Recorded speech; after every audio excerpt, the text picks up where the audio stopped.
Okay, so good evening, Uday sir and Isuru sir, and all the students who have joined today with us. Can somebody please confirm whether I'm audible and whether you can see my screen? Good evening, Miss. Screen is visible and also you are clearly audible. Okay, thank you, sir. Right. So, students, hopefully this is the last lecture. This is the last session of this ACC 3374 taxation course. So, in this session, we are going to talk about, we are going to do a question, right? A past paper question, and it is from company taxation. So, if you can remember, uh, previous weeks we did individual taxation question as well, and this week we are going to talk about this company taxation. So you have learned everything regarding this company taxation, and this is just summarizing and doing a past paper question. Right. So as you can see, I have shared the question with you all now. This will be uploaded to LMS as well. Uh, the technique I told you before, right? First of all, we'll read the question and then we can go to the answer, right? Okay. Now, before reading the question, I have told you this before as well. What I usually do is I see what is required, right? Before reading the full question, see what is required. So in this question, requirement is calculate the balance income tax liability of Sand Beach Hotel Private Limited for the year of assessment 2023-24. And you are required to show all workings. So basically, you need to calculate the balance income tax liability. Right. So we'll see the information given. Okay.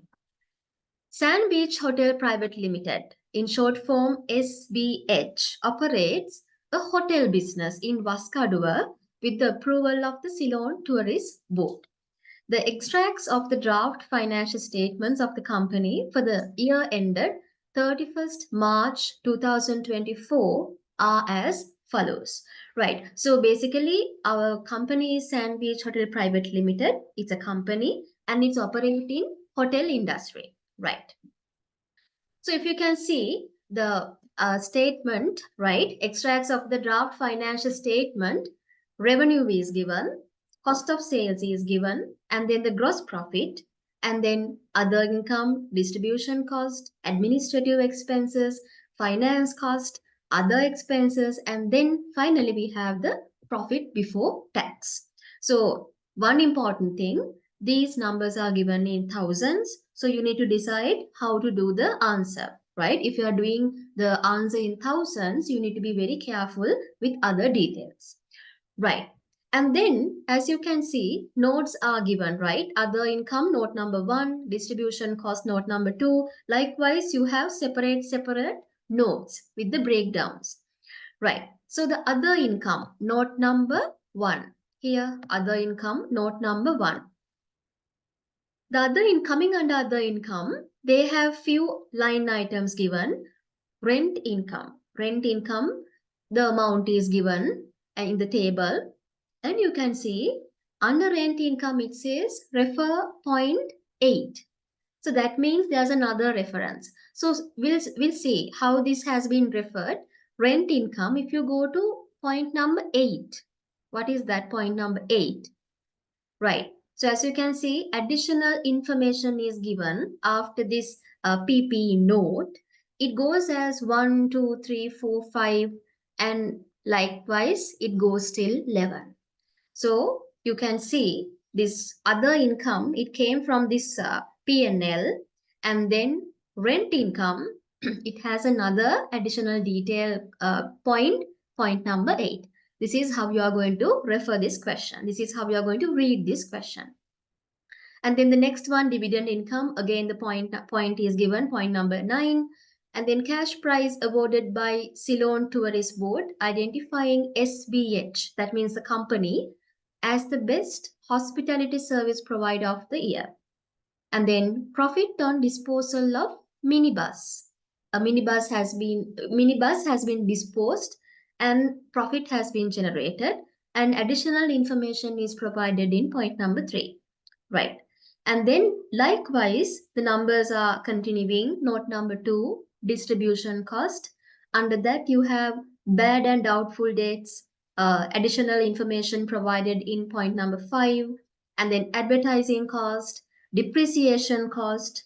Now, depreciation is given. As you can see, depreciation coming under distribution cost means what? Basically, depreciation relevant to maybe distribution vehicles, right? Depreciation related to distribution cost. And then administrative expenses. Here, salaries and wages, EPF, ETF. Again, depreciation is coming. That means depreciation expenses related to administration. Maybe buildings, right? Likewise, utility expenses. And then vehicle maintenance. Vehicle maintenance, there's another point says the total vehicle maintenance is 6,000, right? In thousands, I'm saying the numbers 6,000. So here, 2.44 million was spent on cars, right? So out of 6,000, this amount has been spent on cars. We'll see how it goes. And then staff training, again, additional information provided. And then other expenses coming under that, we have donations, additional information again, point number 10, entertainment expenses, again, additional information provided, and then provision of lawsuit, annual get-together expenses of the staff. Likewise, you have these expenses, right? So we have covered 1, 2, 3, 4 additional notes, not additional notes, the relevant notes we have read.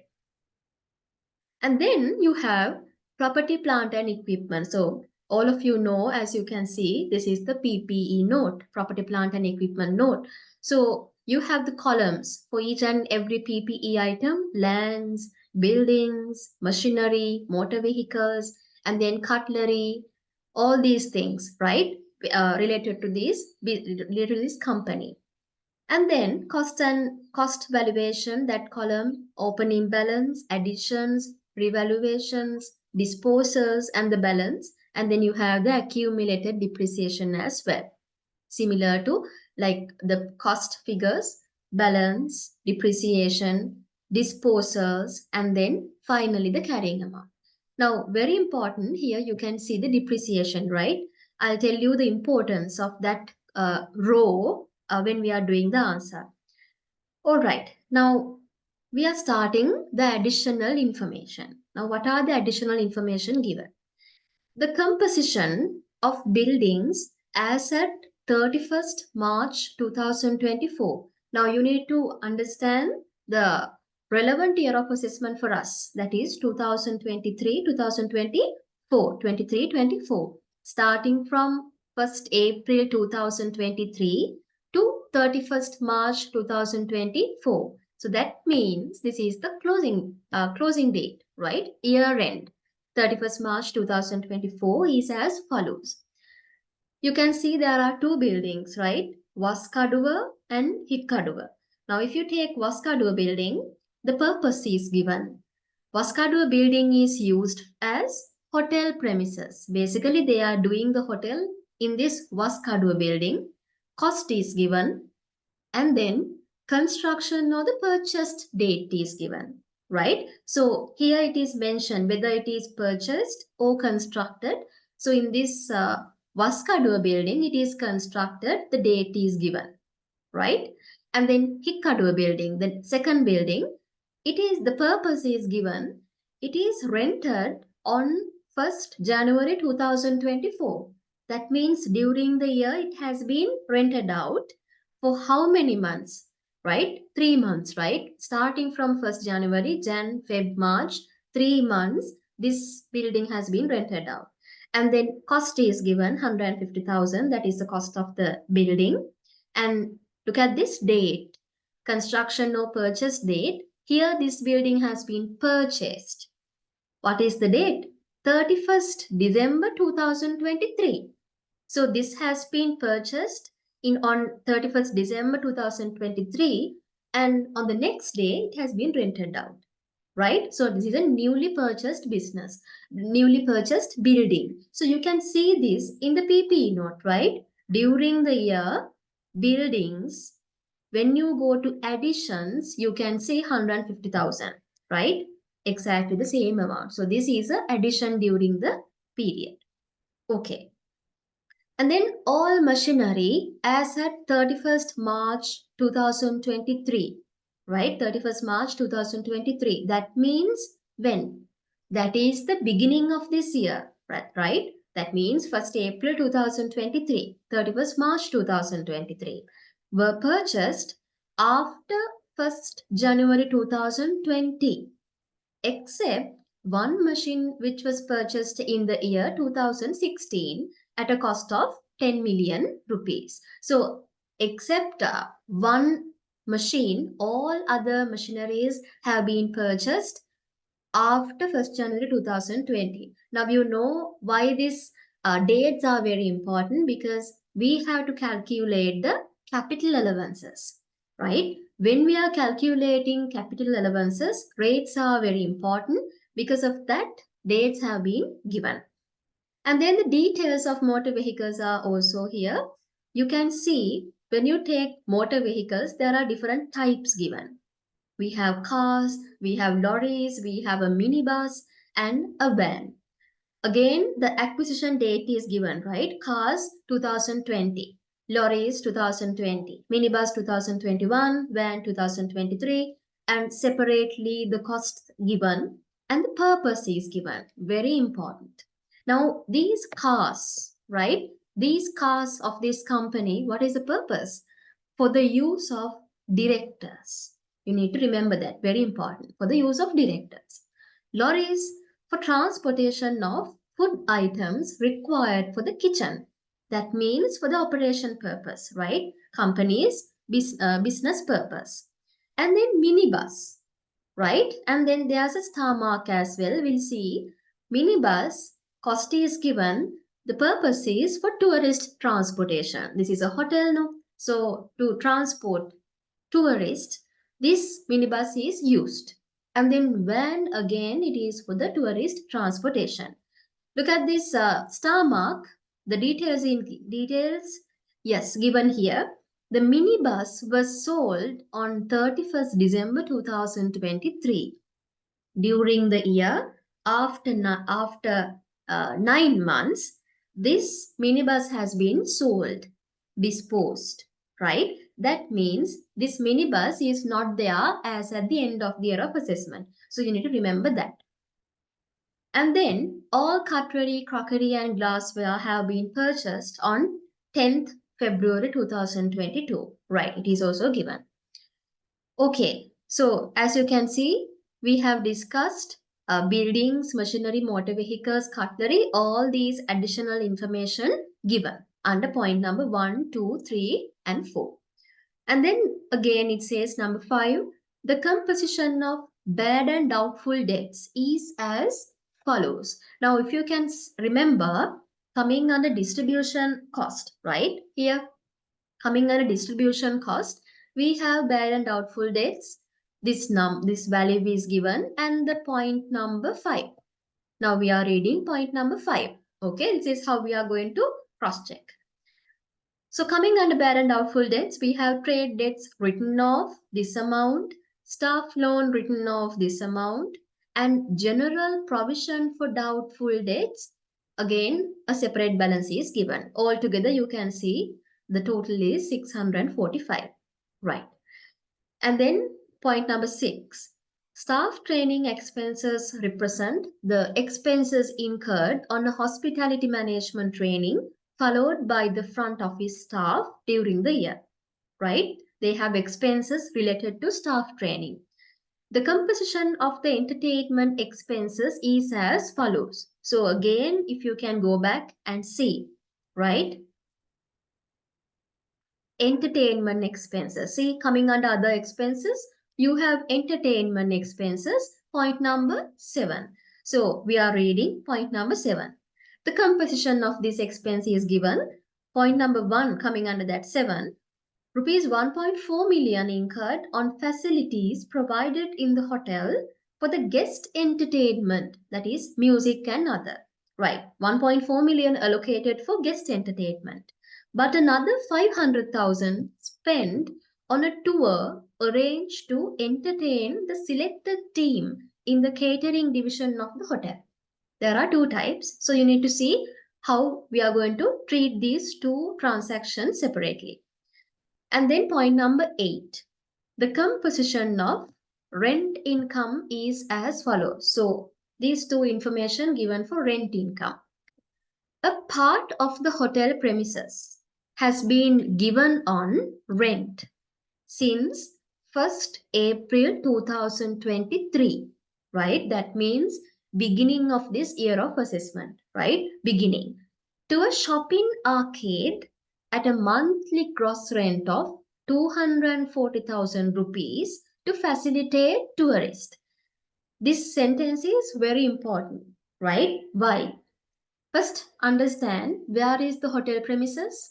Now, if you can remember this table, we have two buildings and then we know the hotel is located at Vaskaduva, right? It says hotel business is in Vaskaduva. So it says a part of that premises, part of that building has been given on rent from the beginning of this year of assessment to a shopping arcade. The monthly gross rent is given to facilitate the tourist, right? And the tenant is a withholding tax agent, right? You will see the importance of that sentence as well. I'll explain when we are doing the answer. The company has accounted for this rent income properly, right? And then again it says SBH, that means the Sandwich Hotel, the company, has rented out its new building in Hikkaduva. Can you remember? They have another building, right? Addition during the period, Hikkaduva building, for a monthly gross rent of 200,000 rupees per month for an office space of an educational institute with effect from 1st January 2024.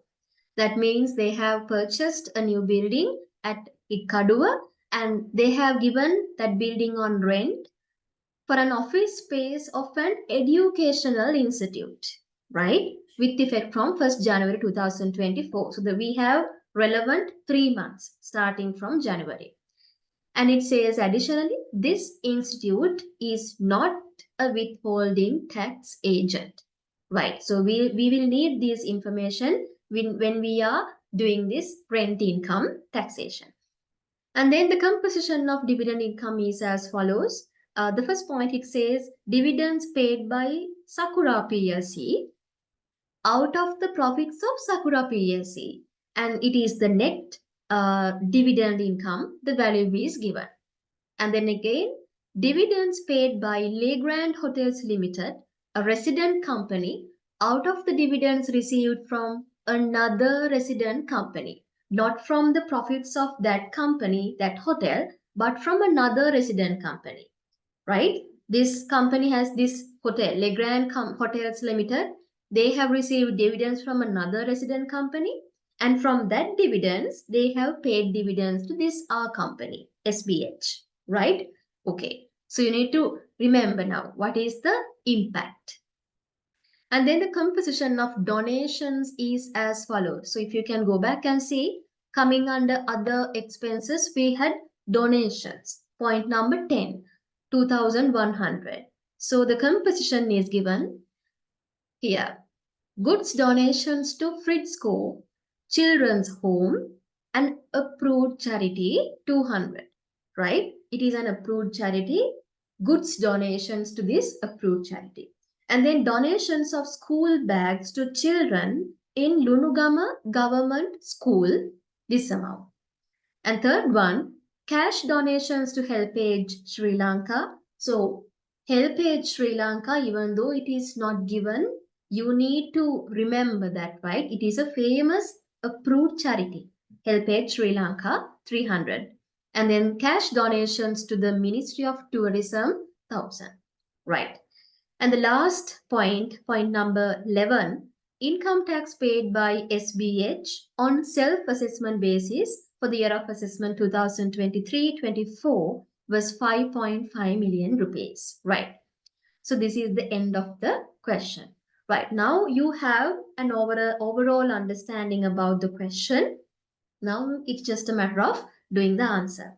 Right, so I will be using an Excel for the answer. You also can work with me, right? Then that would be very effective. You also can work with me and I'll do the answer in this Excel. Right. Okay. Now, as you can remember, when we are doing this question, right, when we are calculating the income tax liability, right, balance income tax liability of this company, that is Sand Beach Hotel Private Limited, we have to consider the income sources. This is the usual structure. Now you know the structure of tax computation, right? We have to mention the sources and we take the assessable income, we deduct the qualifying payments, we take the taxable income, and then likewise it goes. Now here, you know already we have 4 income sources: employment income, business income, investment income, and other income. Now tell me, we are not considering one income source in this company taxation answer. When we are writing the answer for company taxation, we are not considering one income source. What is that? You can use the chat box or you can unmute yourself and give me the answers. What is the income source we are not taking here? Not relevant? When we are calculating the company taxation? Exactly. Exactly. That is the employment income. We are not taking employment income. We are taking only the business income, investment income, and other income. Right. So you can have a format like this. And you can always write the company name, Sand Beach Hotel Private Limited, income tax computation for the year of assessment 2023-24, right? So I'll be using two columns, right?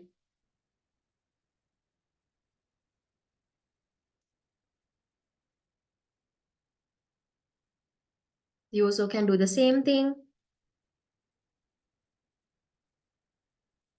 right? I have 2 columns and I'll be doing this computation in thousands, right? You can mention that. Okay. Now how to do this? Now we have to consider the 3 sources. I'm taking the business income source first. Usually we are taking that first. Business income. So coming under business income, how can we start this? Now, if you can go back to the question again, the extract of the draft financial statements is given. That means basically here P&L is given. Now, how can we do the adjustments to this business income? We have been already provided this profit before tax figure, right?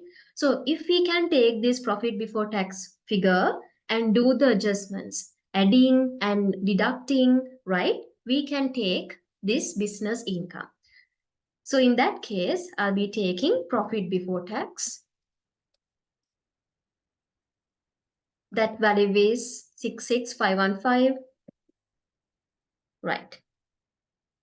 And then I'm going to do the adjustments. So I'll be adding some amounts and I'll be deducting some amounts. Less. Right. This is the format I'm going to use. You can keep space and then you can write.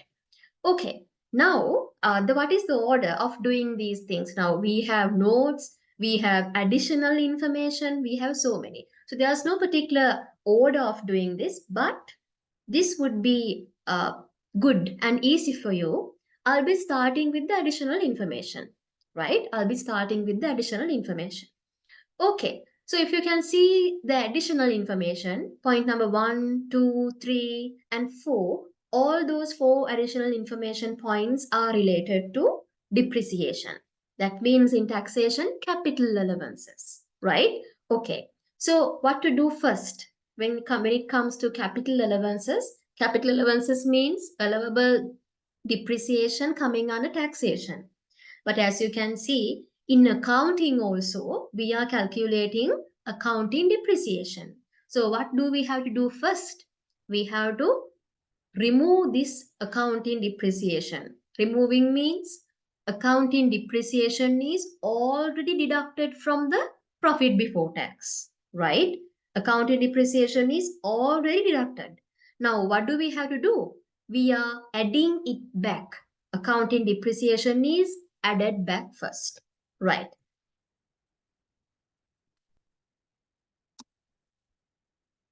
Counting depreciation, adding it first. Now, the most important thing, you can see the question, what is the accounting depreciation? How can we find the accounting depreciation? Now, when we were reading the question, I told you we have depreciation coming under distribution cost. We saw that number, 10,500. And then we have under administrative expenses also, we have depreciation. Tell me what is the correct way of getting the correct accounting depreciation value? What's the amount we need to take? From where we need to take the correct accounting depreciation?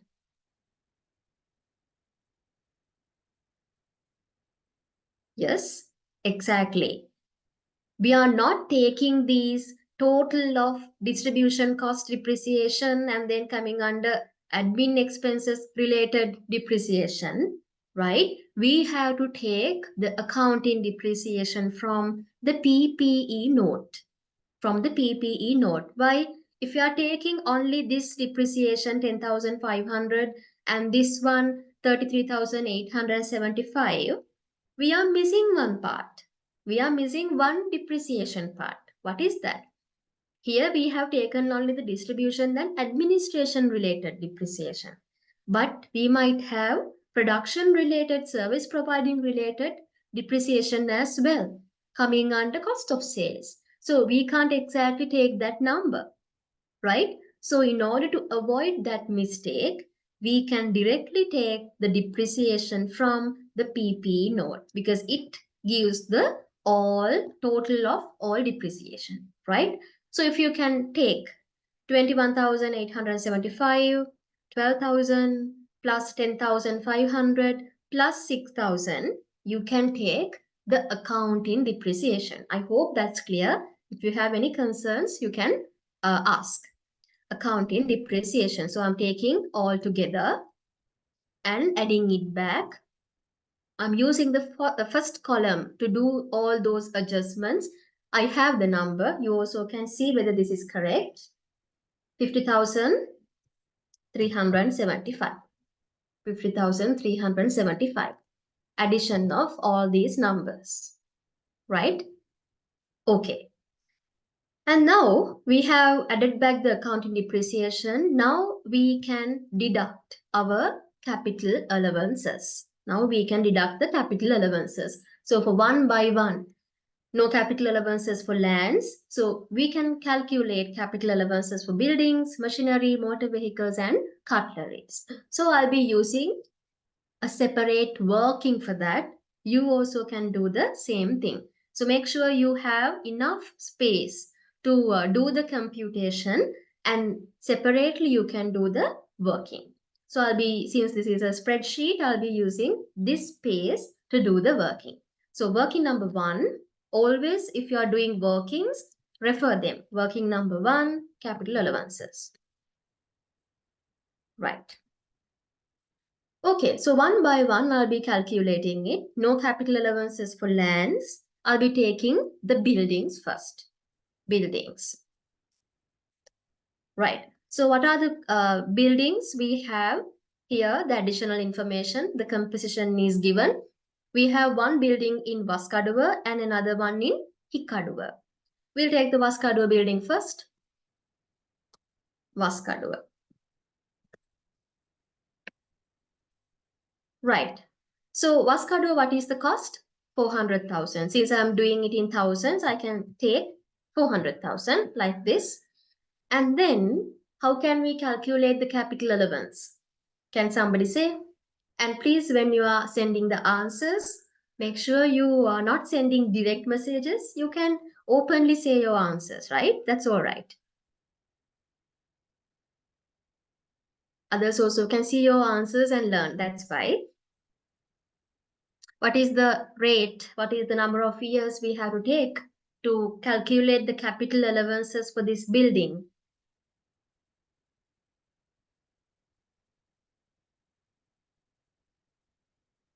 Yes. Right. How many years? Now, if you can remember this table given in your slides, right? Number of years applicable to calculate capital allowances on or after 1st April 2018. Now, if you can remember the lesson, we have two tables before 1st April 2018 and after 1st April 2018. Here we have Vaskadua building constructed on 2020. So clearly after 2018. So this is the table we have to refer. And when it comes to buildings, how many years? 20 years, right? It's easy. The new table is easy. Buildings 20 years, most of other 5 years, right? 5 years. Okay, so how can we calculate? 400,000 divided by 20 years. If we take like this is the value, right?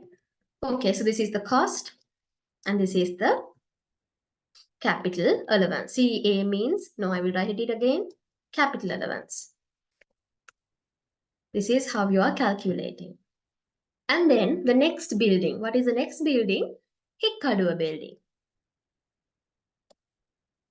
Hikkadua building. Now tell me, are we going to calculate capital allowances for this Hikkadua building? I need answers. Are we going to calculate capital allowances for this Hikkadua building?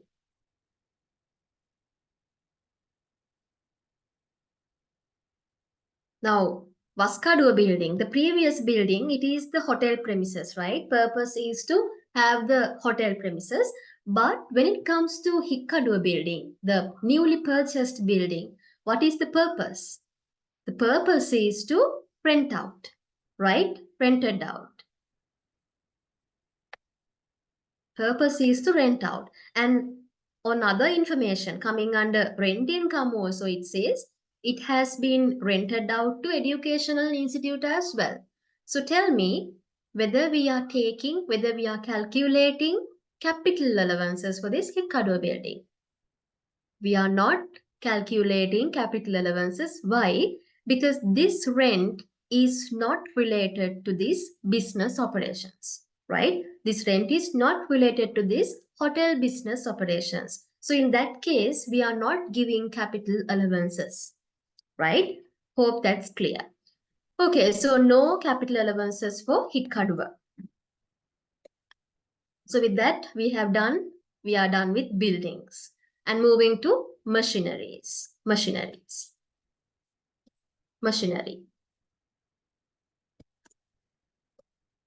Right. So when it comes to machinery, we have been given the opening balance. All machinery as at 31st March 2023 were purchased after 2020, except for one machine. So if you go back to the PPE note, machinery, the opening balance is 70,000.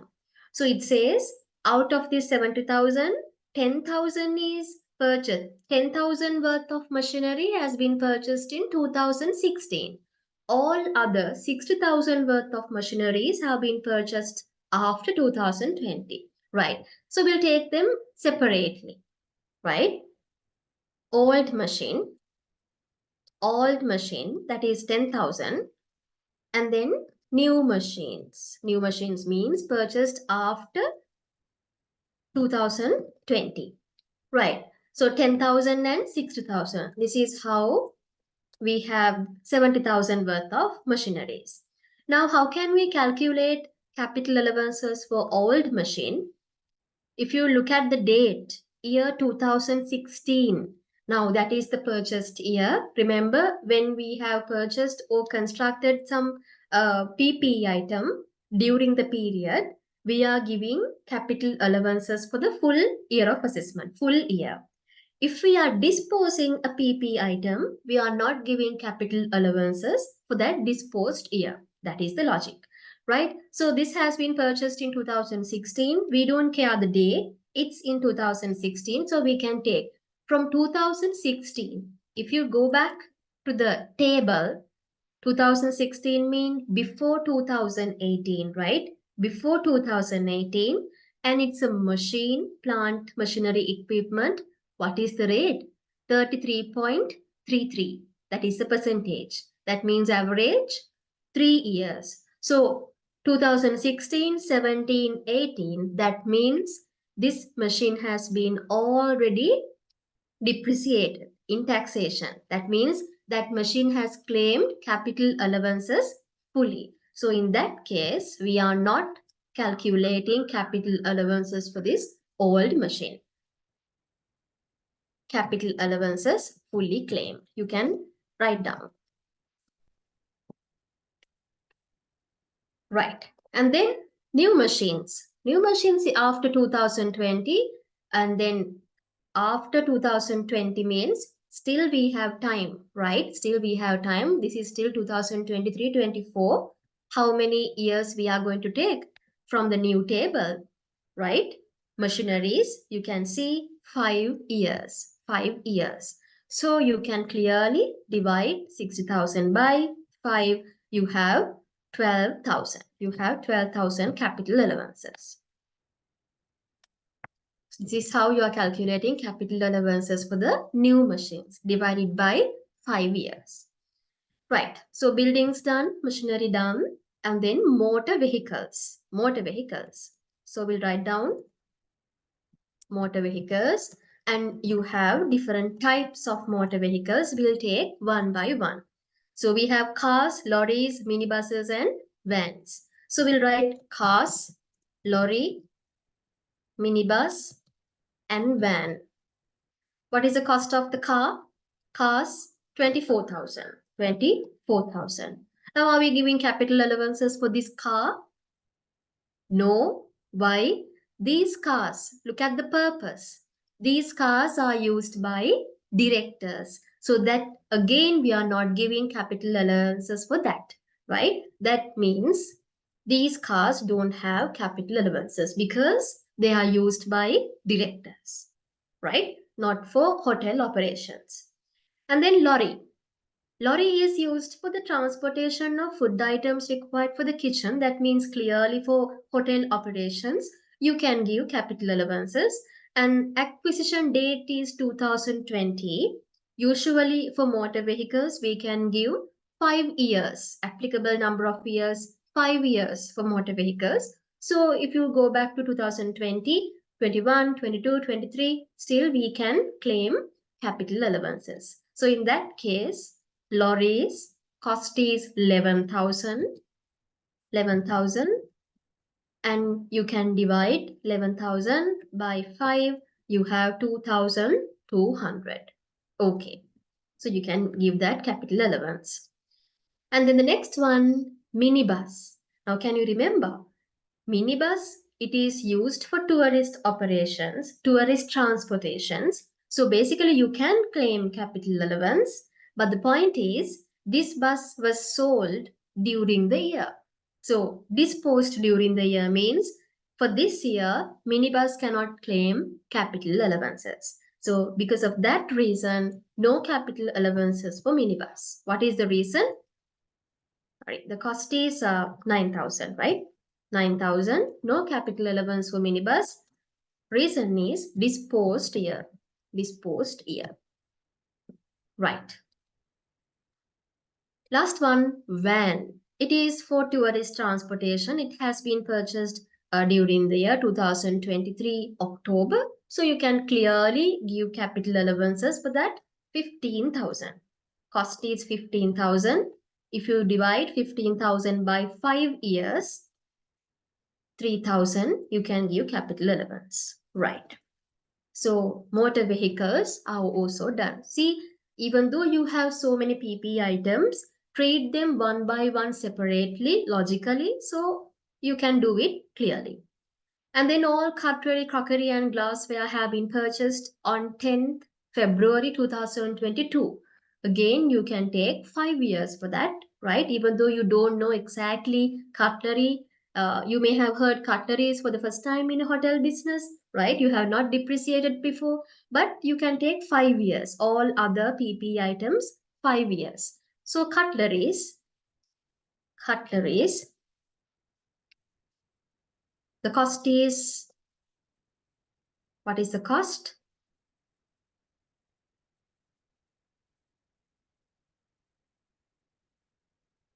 20,000, right? 20,000, I'm taking it from the PP note. See, 20,000 cost, no additions or whatsoever.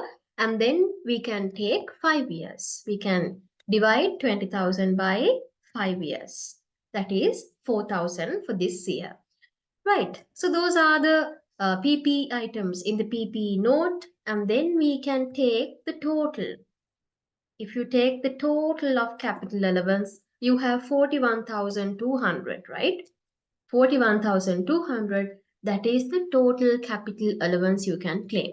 So the accounting depreciation you have added back because you are not taking that depreciation, you are removing the effect. That means you are adding it back and then you can deduct the correct claimable capital allowance,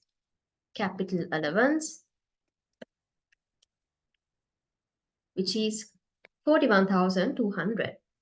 So I hope you are clear with capital allowance calculation. If you have any issue, you can ask, right? You can unmute yourself and ask questions, or you can drop a text in the chat box as well. I hope that's clear. Are you clear? Or are you guys sleeping?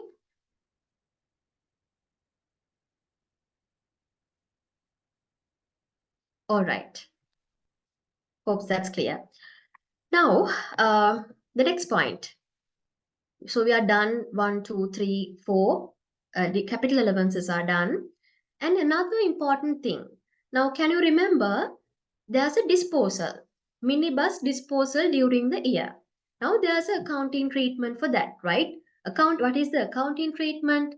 Now, when there's a PPE disposal, usually we can compare the net book value of that PPE with the sales proceeds, and if there's a gain or loss, we can do the accounting treatment.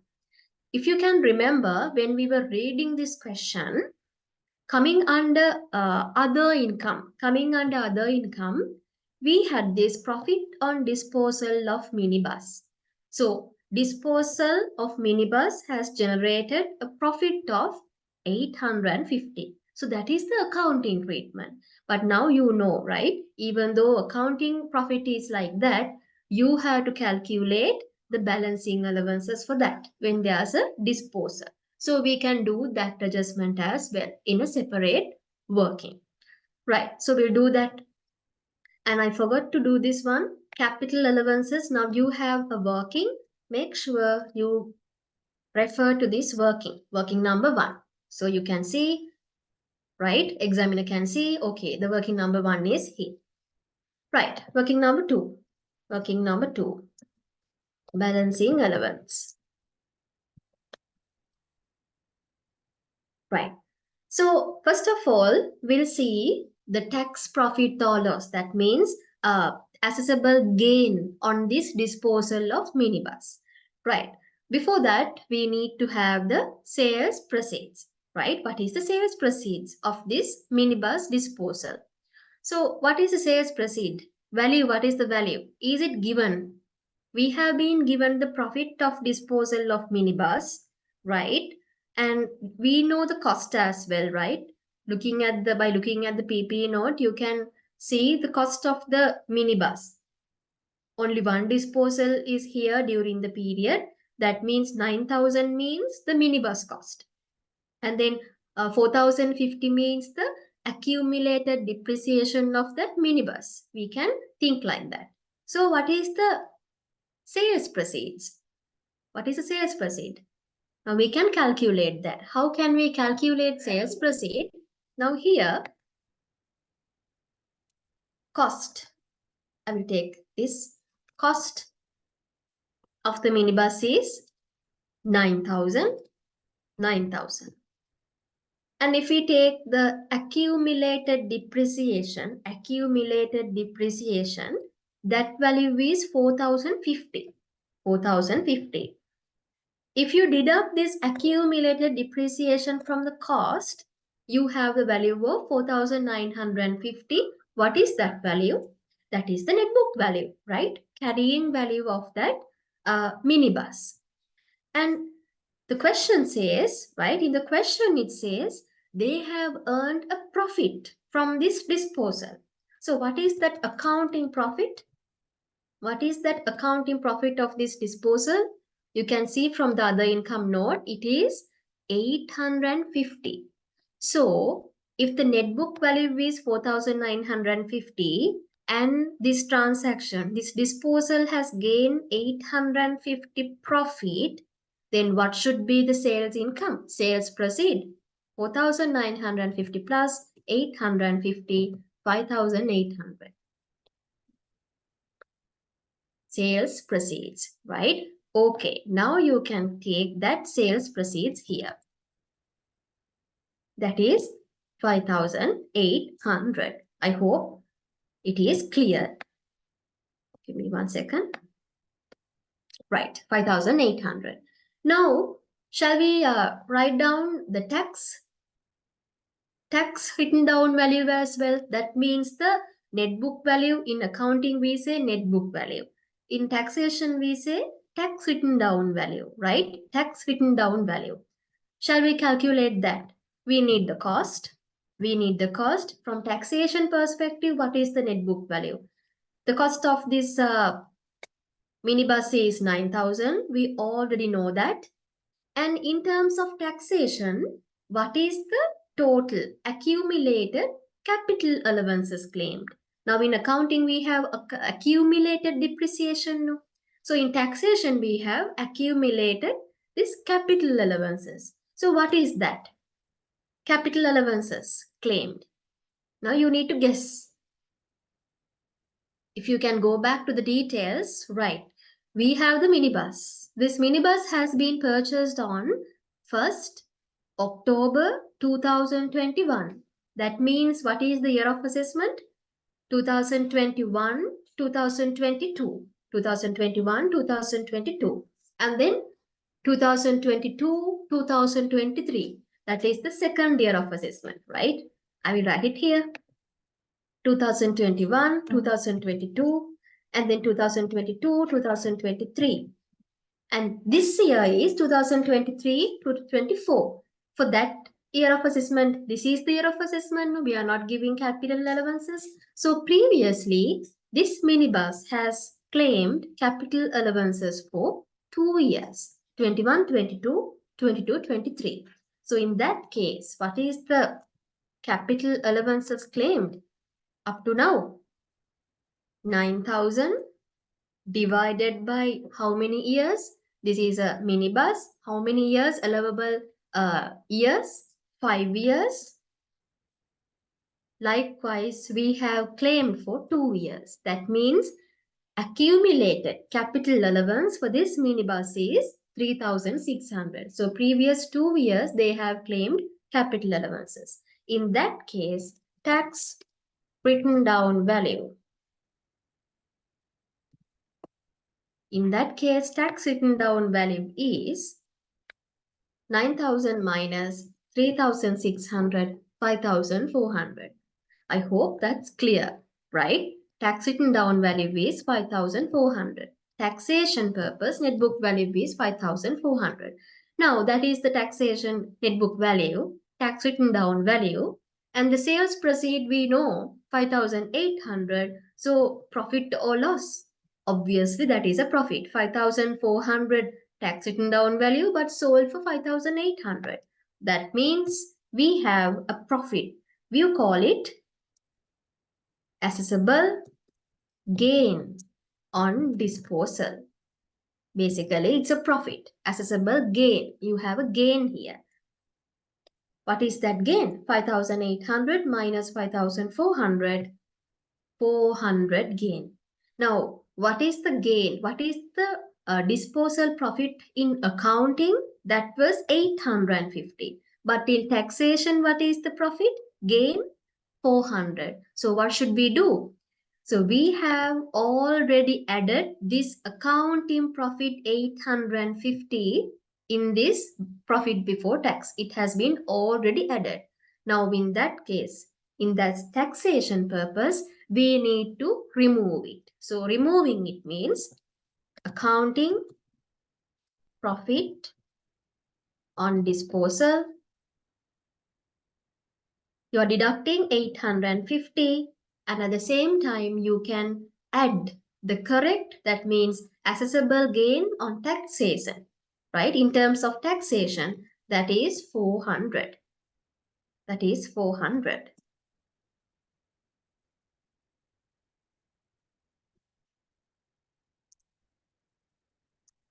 On disposal of minibus. Gain on disposal of minibus, that is 400. So this is how you do this adjustment. You need to deduct the accounting profit and you need to take the correct taxation related profit. This is how you do the working. Right. So that is also done. Now we can go to point number 5. Point number 5. The composition of bad and doubtful debts is as follows, right? We know we have coming under distribution expenses, we have this bad and doubtful debts. The composition is given. Now you need to decide whether these one by one line items are allowed to deduct or not. Allowed to deduct or not. Now trade debts written off, we have 500 and then staff loan written off 45,000. And then general provision for doubtful debts, we have 100, right? So these total is 645. It has been already deducted in the profit, right? These amounts have been deducted. Now, do you see any amount we cannot deduct in terms of taxation? Any amount we cannot deduct under taxation? Not allowed to deduct? Not deductible. What are the items which are not deductible coming under taxation? Can I have the answers?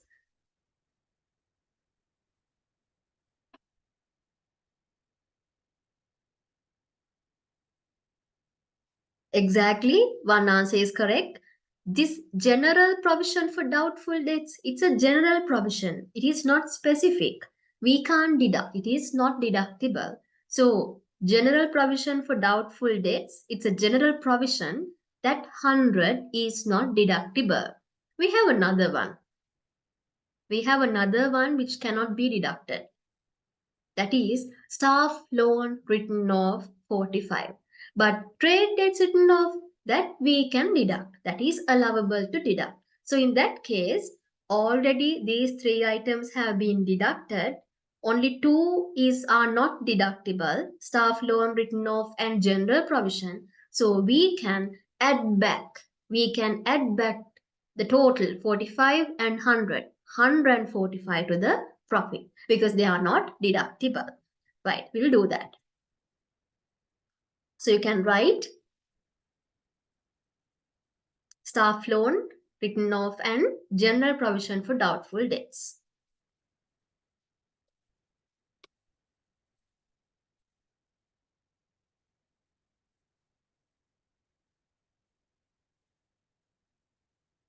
Doubtful debts.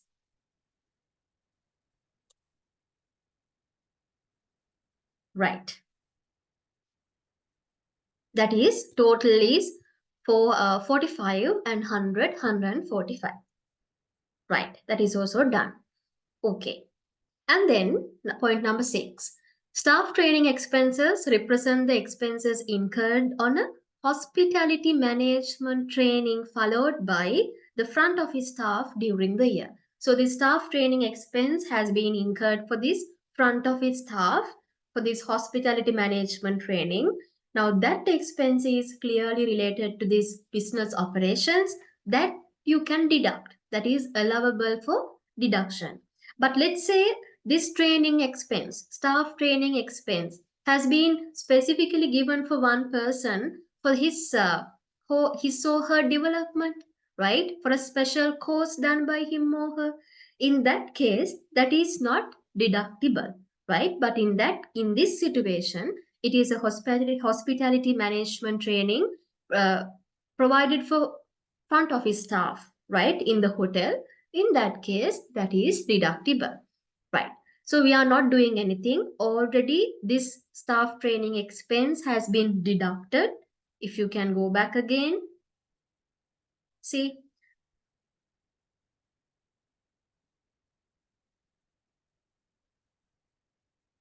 you can see here, it was here.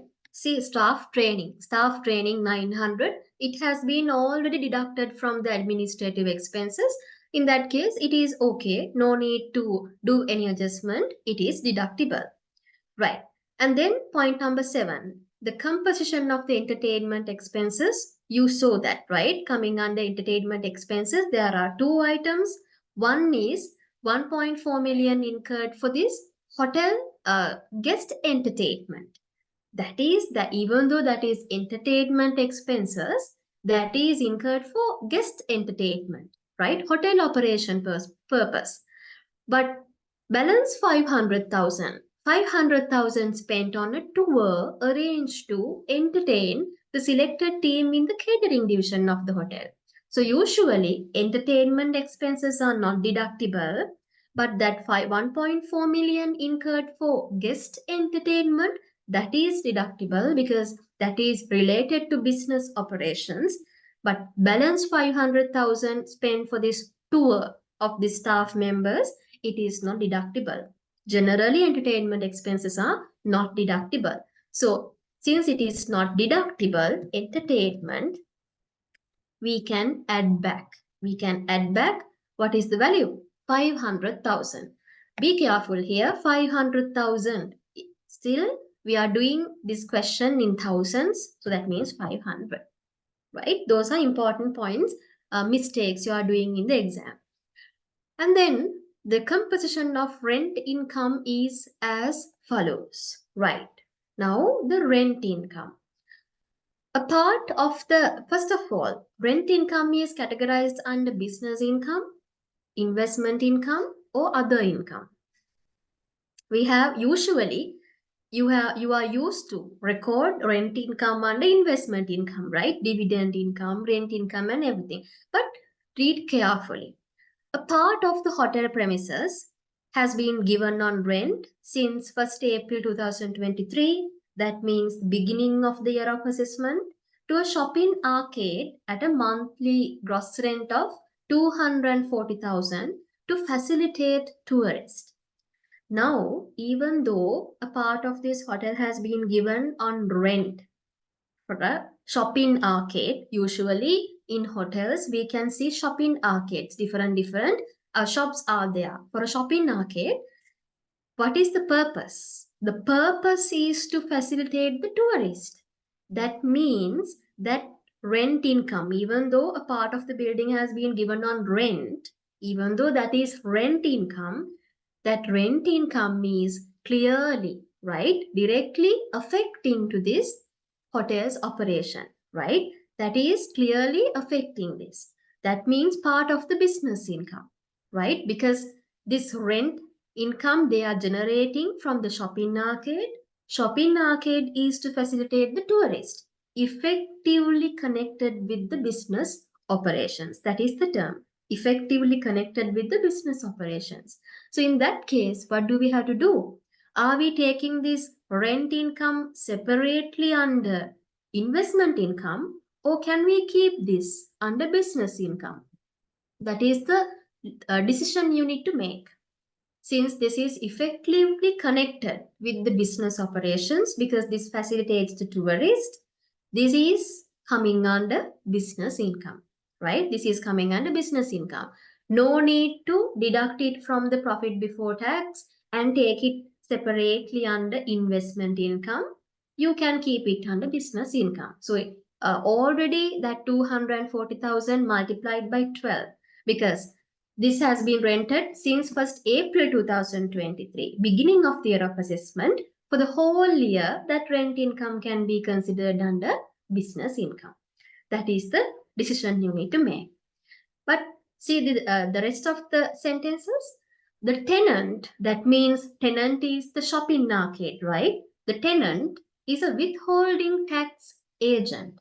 Now, having learned all these withholding taxes, you know this tenant is supposed to deduct withholding tax when they are paying the rent and send it back, right? They are supposed to deduct withholding tax.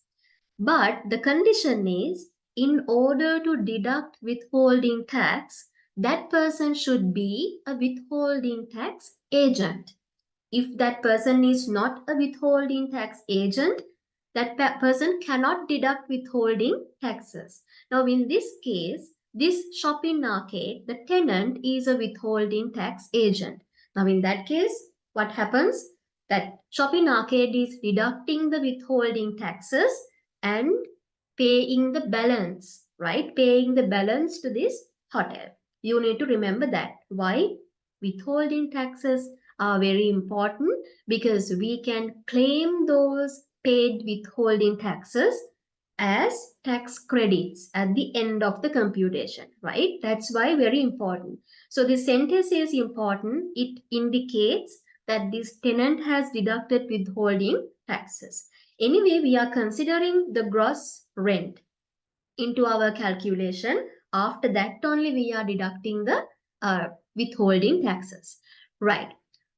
Now here, the company has accounted for this rent income properly. It says clearly company has accounted for this rent income clearly, accounted for this withholding taxes, accounted for this cash received, and recorded the rent income clearly. So you need to remember that. But no adjustments coming under investment income here, because this 240,000 multiplied by 12, that total rent income, that is coming under business income, not coming under investment income, right? Remember that. And the second point, SBH has rented out its new building. That means the newly purchased building, right, in Hikkaduwa for a monthly gross rent of 200,000.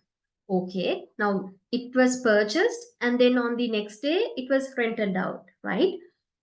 It was rented out for an office space of an educational institute with effect from 1st January 2024.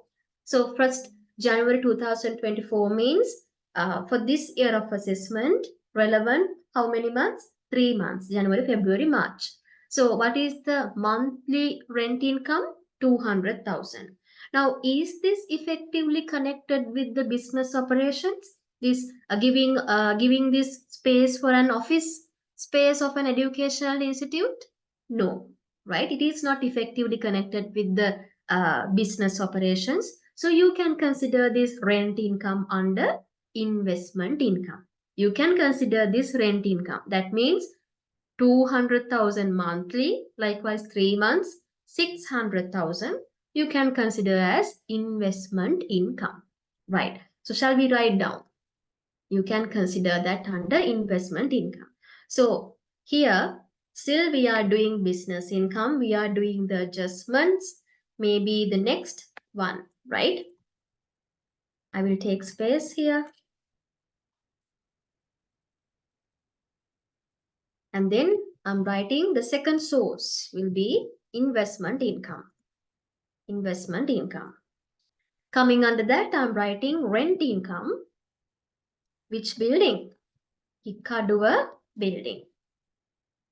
That is 600,000. That is 200,000 multiplied by 3, 600,000. So I have taken this 600,000 under investment income. But one important thing. What is that important thing? This 600 already included where?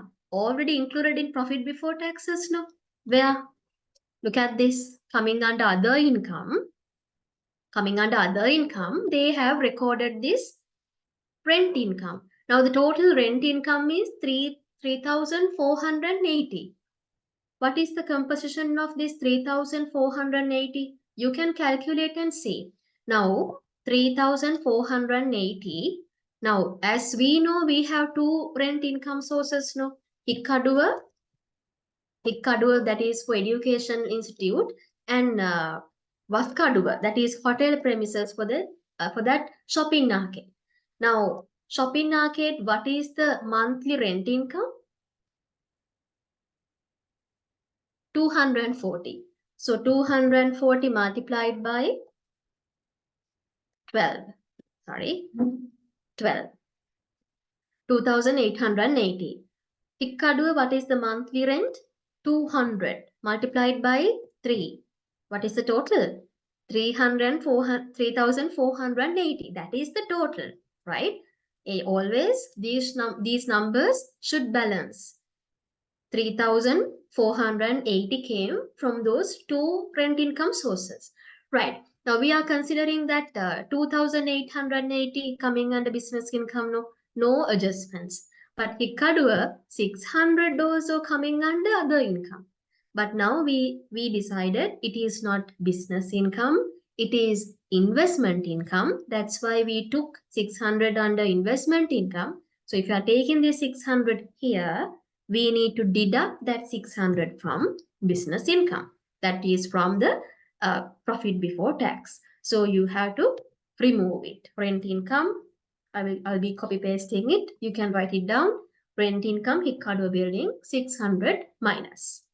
Right. You are taking it from business income and writing on the investment income.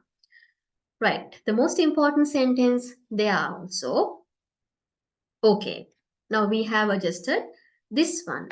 This institute means this educational institute. That means the tenant is not a withholding tax agent.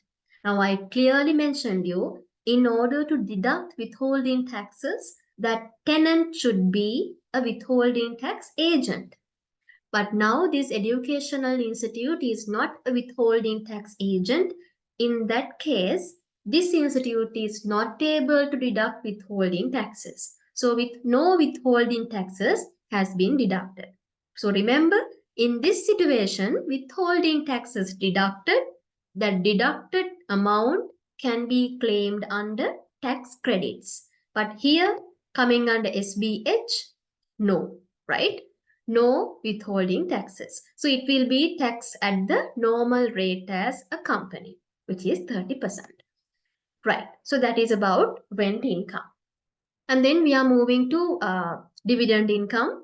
There are two dividends. The first one is dividend paid by Sakura PLC out of the profits of Sakura PLC, and it is net. It is the net dividend income. So you have learned dividend income. If you can remember, when we are paying dividends, right? They are also that company is deducting withholding taxes, and that deducted withholding taxes are final withholding taxes, final tax, right? If final means what? No more taxes will be deducted, that is final. In that case, are we taking again this dividend income under this investment income? Usually dividend income is investment income. No? So are we taking it again? No, because withholding taxes paid, it is net.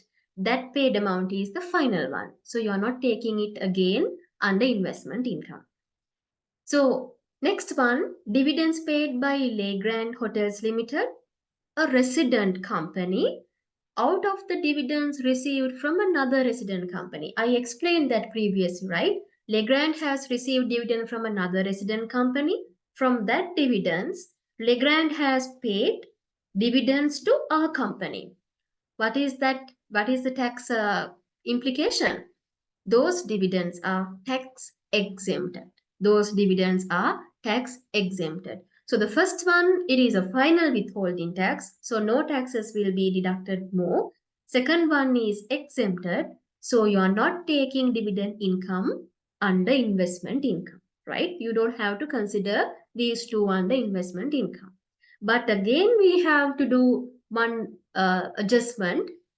Dividend income, now look at the total, 455.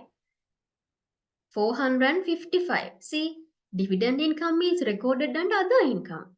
Other income as 455. Now what do we have to do? We have to deduct 455 from business income because it should be deducted. And ideally it should be taken to investment income. But given the nature of the two dividend income sources, we are not considering. So we have to deduct 455. We are removing that 455. That is dividend income. Dividend income. Right, I hope that's clear. And then coming back to again, right, we have donations now, right? Donations. Now, donations, we have 4 donations. We read all 4 previously. Goods donations to this approved charity, donation of school bags to this government school, cash donations to HelpAge, and cash donations to Ministry of Tourism. And then finally, we have income tax paid by this company on self-assessment basis. Now, usually, you know, these qualifying payments and these tax credits come at the last, right? At the latter part of this tax computation. So, we'll consider them late, right? Later. But now we can do all these adjustments. Right, give me a second.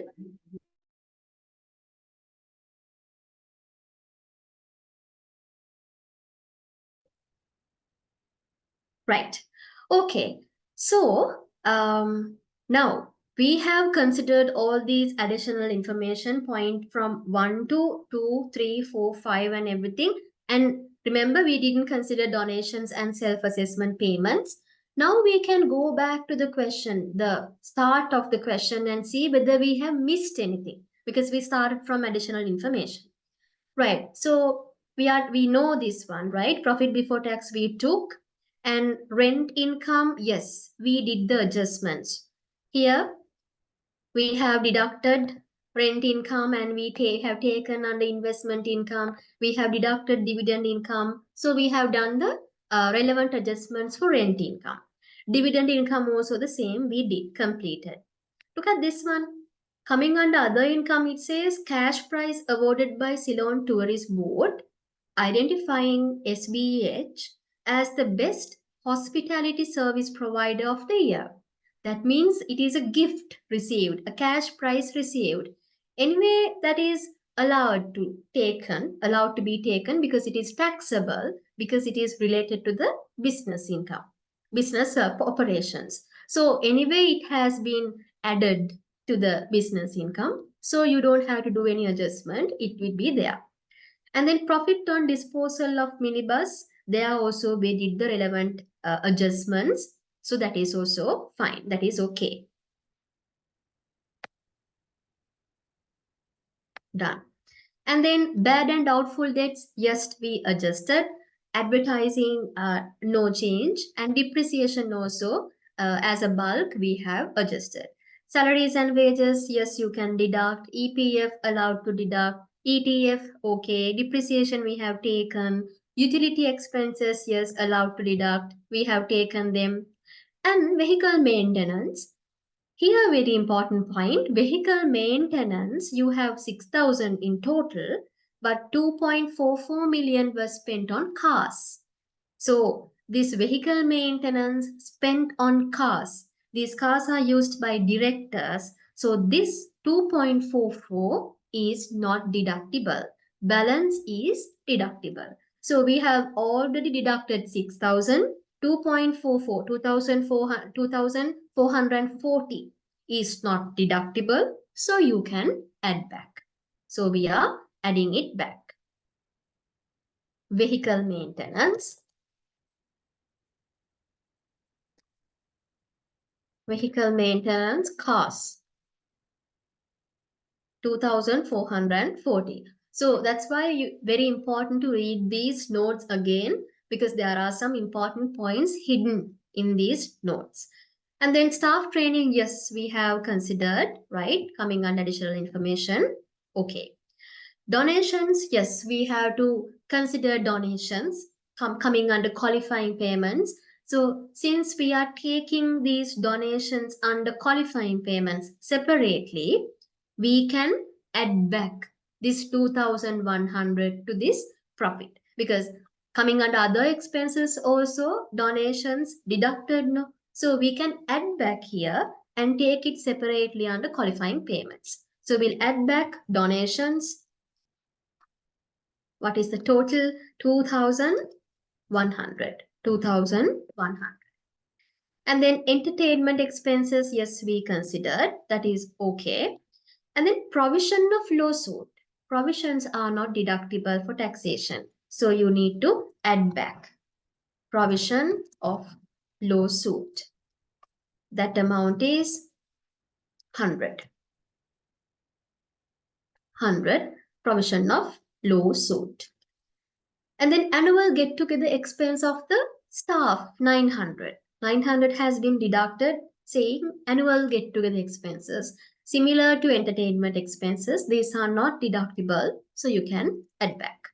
900 annual get-together, you can add back. Yes, so these are done. Right.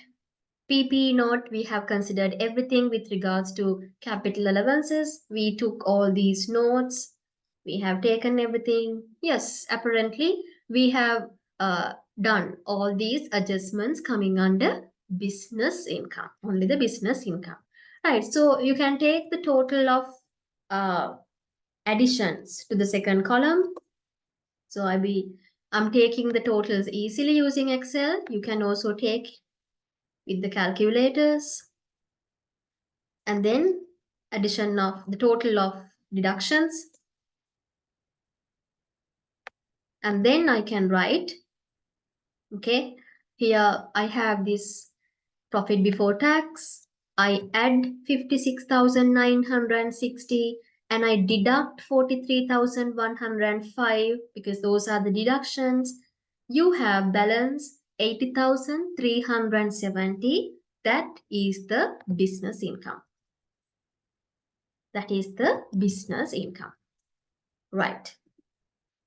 And then you have written the investment income. Coming under investment income, you have 600, right? We didn't have other dividend incomes to be written here, or the balance rent income. We are done with rent income. So we are taking to the second column. And what is the next, the source, income source? Other income. Did we have any other income? Did we come across any other income sources? No. So in that case, we can assume there are no other income sources. Likewise, you can take business income total, investment income total, other income total. Again, it's 80,970. That is what? Total assessable income. Total assessable income is 80,970. Yes. Now what? Now again, from this assessable income, you can deduct the qualifying payments, the balance part. So we'll write deduct the qualifying payments. Right. Now qualifying payments, we can go back to the donations we didn't consider. Right, this table, donations. Now qualifying payments, we have two types of donations here. Goods donations to approved charity. Again, donation of school bags to government school. Again, cash donations to HelpAge Sri Lanka. I told you HelpAge is a famous approved charity. So that is again cash donation to approved charity, and then again cash donations to Ministry of Tourism. So we'll keep government related donations and we'll take these approved charity. Goods donations to approved charity. Now you need to remember what is the tax treatment here. Goods donations to approved charity, is it allowed or not? Can we take it as qualifying payments? No. Qualifying payments which relates to approved charity, we have to done in cash. Goods donations to approved charities are not deductible under qualifying payments. only the cash donations. Cash donations. Here the approved charity is HelpAge, right? So you can consider that cash donation only coming under qualifying payments. Goods donations are not allowed. So the cash donation to HelpAge Sri Lanka is 300. You can't directly take 300 here. You need to do that calculation. What is the calculation? You already know because last time also we did that calculation. You need to take, what is the calculation? 1/5. If it is a company, 1/5, right? I hope you can remember. See, this is the summary of qualifying payments. This is uploaded. Here, if this is in the case of an entity, in the case of an individual, it is 1/3 of the assessable income. In the case of an entity, it is 1/5 of the assessable income or 500,000, whichever is less. So we'll calculate 1/5 of assessable income. How much is that? Assessable income 80,970. 1/5 means divided by 5. Right? Divided by 5. Here, balance is, what is the lower level? Lower level, 500. So what is lower? 16,500. Lower is 500. Can we deduct 500 as the qualifying payments? No. Why? The actual qualifying payment, actual donation is 300. So we can deduct 300 in that case as the qualifying payment. I hope that's clear, right? So that is about approved charity donations. But here we have two other donations. One is for Lunugala government school. Government school means to the government. Donations done to the government. It can be goods or cash. Anyway, donations to government. And then cash donations, directly cash donations to Ministry of Tourism, again government. So government related donations, donations done to government, whether it is goods or cash, 100% allowed to be deducted, fully allowed to be deducted. So in that case, you can take them separately. That's why I am taking them separately. Cash donations to Ministry of Tourism, that is 600. Sorry, that is 1,000. And then the next one is donation of school bags. School bags. Donations to the school, government school, that is 600. Altogether, 1,600 you can deduct as these government related donations. Fully allowed, 100% allowed. Right. So altogether you have, give me a second. Altogether, so you have the assessable income 80,970 and 300 from this approved charity donations, and then 1,600 from the government related donations. So you can deduct these qualifying payments and get the taxable income, right? The taxable income 80,970 minus 300 minus 1,600, 79,070, that is your taxable income, right? That is your taxable income. Now, from the taxable income, you can calculate the tax, income tax, right? How can we calculate that? Income tax payable. What is the tax rate? Applicable tax rate, 30%. So you can take 79,070 multiplied by 30%. You have 23,721. 23,721. You can also check your answers. Income tax payable is 23,721. From this income tax payable, now you can deduct what?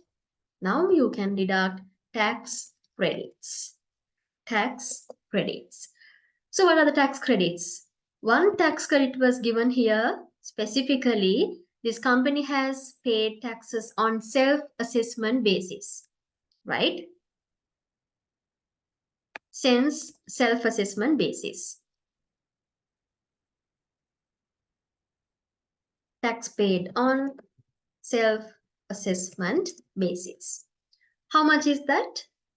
It is 5.5 million, 5.5 million, right? So that means 5,500 in thousands, 5,500. What else? What else? Do we have any other tax credit? Can you please tell me? Do we have any other tax credits remaining?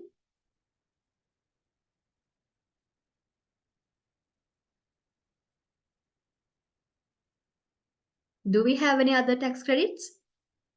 I took the tax paid on self-assessment basis. Exactly. We have WHT. Very good. We have WHT. So, WHT paid. What is the correct amount of WHT? If I go back to the question. Now, WHT related to, not related to dividend income, right? Because one is exempted, one is final tax. That is not the case. So, WHT is coming from the rent income. What is the relevant WHT? So, can we take WHT tax credits from the second rent income source? That means the newly purchased Hikkaduwa building rented for this educational institute? No, because that tenant is not a withholding tax agent. He has not deducted WHT. So we can take WHT from this one, right? From this shopping arcade rent income. So what is the tax? What is the WHT deducted? Your gross rent income is 240,000 monthly. We'll calculate and see. Your gross income is 240,000 monthly. How many months? 12 months, right? How many months? 12 months. What is that amount? 2.88 million. From that amount, what is the WHT payment rate? That is 10%. That is 10%, 0.1. So this is the WHT payment. Again, you can see 240,000 monthly rent multiplied by 12 because that is the whole year. WHT rate is 10%. But here it's coming in rupees, not in thousands. So I'll be taking thousands. In thousand, it's 288. 288. That's why I told you to be careful. 288. So that is the WHT payment. So with that, income tax payable minus 5,500 minus 288, you have 17,933. That is, you call it balance income tax payable. Balance income tax payable. Right.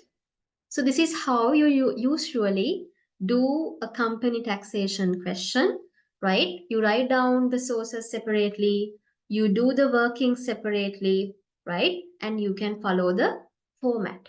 You can follow the same format, right? So I hope you got the same answer. I hope there are no doubts. If you have any doubts, you can ask. Exactly, yes. And Uday sir, Yes. any points to be clarified, sir? So we have one question. Shall I read it for you, sir? Yes. Yeah. Don't we consider rent relief under company taxation? Now, the point is this rent relief is given only for the individuals, not for the companies. Only for the individuals like you and me. For the business entities, that is not given. But the thing is, sometimes you might worry. You will have to read that particular sections carefully. It is given for an individual. These companies and other business entities, they can get repair claims whenever they incur some repairs or maintenance in these rented premises. They can claim everything, no any limitation. That is the answer. Yes. Is I it hope clear? that's clear. Is it clear to Natasha? Yes, sir. I hope that, that's clear. that allowance is given only for the individuals. And then again, I got a message why dividends from Sakura is not taken as dividend income as per tax purpose. It was because that that dividend, the WHT deducted from that dividend is the final tax. So Is the final. no more taxes will be deducted from that dividend. So we are not Yes. taking that under dividend. Is that clear? Is that okay, sir? Yes. Now that is as Natasha has explained while the sum is worked out. Now, as per the present income tax law, when a dividend is paid by a company, relevant tax has to be deducted and net amount should be paid to the receiver. Therefore, since the dividend tax is the final one, so it has to be, it need not be taken again, since that is a final one. So we eliminated it.